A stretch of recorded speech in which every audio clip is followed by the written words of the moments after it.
Can you guess what time of day it is? It is Bible story, Bible story, Bible story time. It is Bible story, Bible story, Bible story time.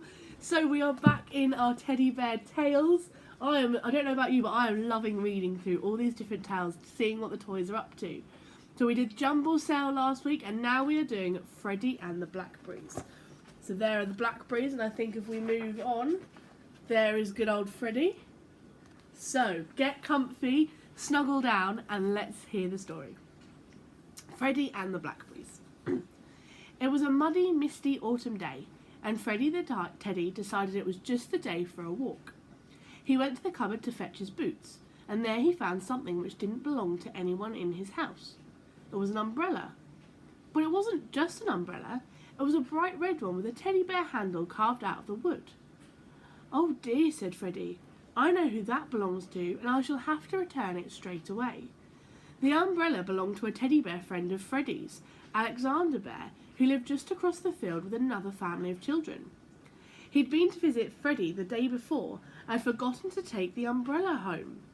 "Well, it makes a good excuse for a walk," said Freddy, putting up the umbrella and putting on his boots. "I shall go and see Alexander straight away." Singing happily to himself, Freddy set off down the garden and through the hedge into the field. The field itself was very muddy, and Freddy found the only way to go was round the edge, where the ground had not been ploughed up by the tractor. Then he noticed something he'd forgotten all about since last year. Blackberries! Big, bright, black, juicy blackberries hanging there, just waiting to be picked.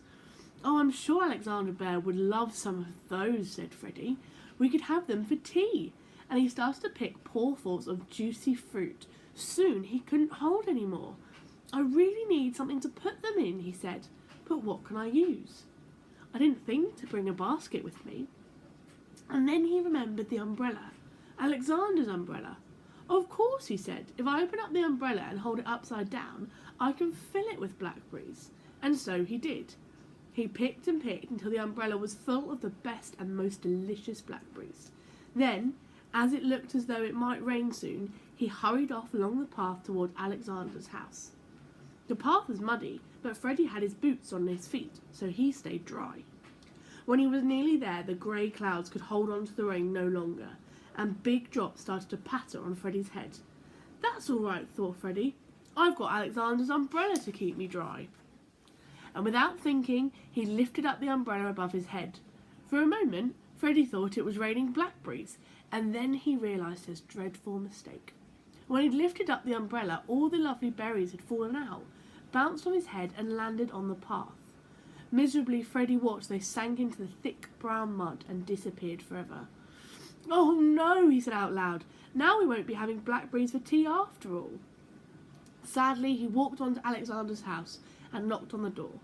The little bear was delighted to see him and was really pleased to have his umbrella back. "Thank you, Freddy," he said. "That was so kind of you. Now come and see what I've been doing."